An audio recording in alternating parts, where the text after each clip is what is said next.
కృష్ణుణ్ణి మనం ఎప్పుడు రాధతోనే ఎందుకు పూజిస్తాము? అసలు కృష్ణుడి భార్య రుక్మిణీదేవి కదా! మరి మనం ఎందుకు రాధే కృష్ణ అంటాము?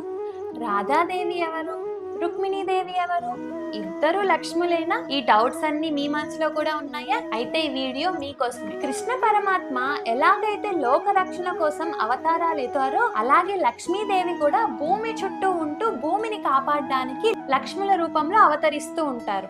8 లక్ష్ముల రూపంలో అవతరించారు. ఆ 8 లక్ష్ములే ధనలక్ష్మి, ధాన్యలక్ష్మి, ధైర్యలక్ష్మి, విజయలక్ష్మి, సంతానలక్ష్మి, ఐశ్వర్యలక్ష్మి, ఆదిలక్ష్మి మరియు గజలక్ష్మి.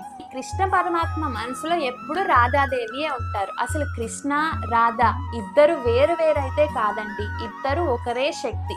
మరి కృష్ణ పరమాత్మ ఎప్పుడైతే రాజయోగం, క్రియాయోగం, గృహస్థ యోగంలో ఉంటారో అప్పుడు రాధాదేవి కూడా ఆ యోగాలకి తగ్గట్టు అవతారాలు ఎత్తుతూ ఉంటారు. ఇప్పుడు ద్వాపర యుగంలో కృష్ణ పరమాత్మ గృహస్థ యోగంలోకి వెళ్ళినప్పుడు రాధాదేవి కృష్ణుడి యొక్క అష్ట భార్యల రూపంలో అవతరించారనమాట. వారెవరంటే రుక్మిణి, సత్యభామ, జాంబవతి, మిత్రవింద, కాళింది, నగ్నజితి, భద్ర, లక్ష్మణ.